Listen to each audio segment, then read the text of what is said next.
असं आहे ना की अशा प्रकारच्या ह्या कामामध्ये कुणाच्याही बाजूने निकाल लागला, कुणाच्या विरुद्ध निकाल लागला तरी दुसरी बाजू ही हायकोर्ट सुप्रीम कोर्टामध्ये जातच असते, त्याच्यामध्ये ते जाणारच.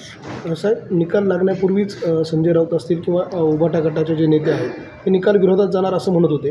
आता राष्ट्रवादीची देखील तीच परिस्थिती आहे. अनिल देशमुख असं म्हणालेत की आता आमचा निकाल काय लागणार हे देखील आम्हाला कळालेलं आहे. हे बघा, याच्यामध्ये थोडासा आणखीन फरक आहे. अजित पवार राष्ट्रवादी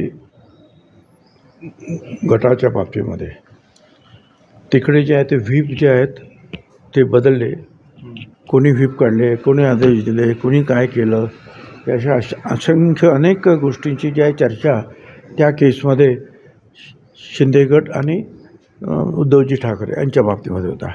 इथे आमच्या इथे ती परिस्थिती नाही आहे. आमचा पूर्वीचा जो व्हीप आहे तोच आता व्हीप आहे. आम्ही व्हीप बदललेलंच नाही आहे. त्याच्यामुळे त्याच्यामध्ये निश्चितपणे फार मोठा फरक आहे.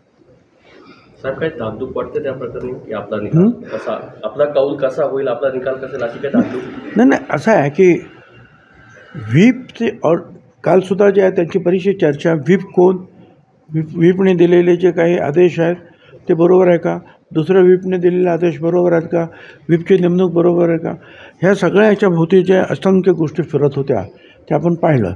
इथे आता हा भागच नसल्यामुळे जो आहे, मला असं वाटतं की आमच्या बाजूची जे आहे बाजूची आमची फार मोठी भक्कम आहे. कारण आमचा व्हीप बदललेलाच नाही. जो व्हीप 2 ग्रुप व्हायच्या अगोदरपासूनचा होता तोच व्हीप आतासुद्धा आहे. त्याच्यामुळे तो भागच आमच्याकडे येत नाही आहे. 12 ही मॅच फिक्सिंग होती, सेटिंग होतं असा आरोप ठाकरे गटाकडनं केला जातो आहे. आपण ह्या निर्णयाकडे कसं बघतो? कोणीच अपात्र झालं नाही ना, मग आता काय, ना इकडचे कोण अपात्र झाले ना तिकडचे अपात्र झाले. विन विन पोझिशन आहे. आणि स्वतः जे आहे नार्वेकर हे स्वतः सुशिक्षित आणि वकील आहेत. त्यांचा अभ्यास निश्चितपणे, आणि त्यांना अनेक दुसऱ्या काही अनेक वकिलांनी सुद्धा सहकार्य मदत निश्चितपणे केली असणार. किंबहुना होतेच तिकडे बरेचसे लोक वकीलसुद्धा ते सगळं ऐकायला. त्याच्यामुळे फार मोठा जवळजवळ 1.5 तासाहून जास्त त्यांचं त्या निकालाचं वाचन चालू होतं. उद्धव ठाकरे जे आहेत याच्या विरोधात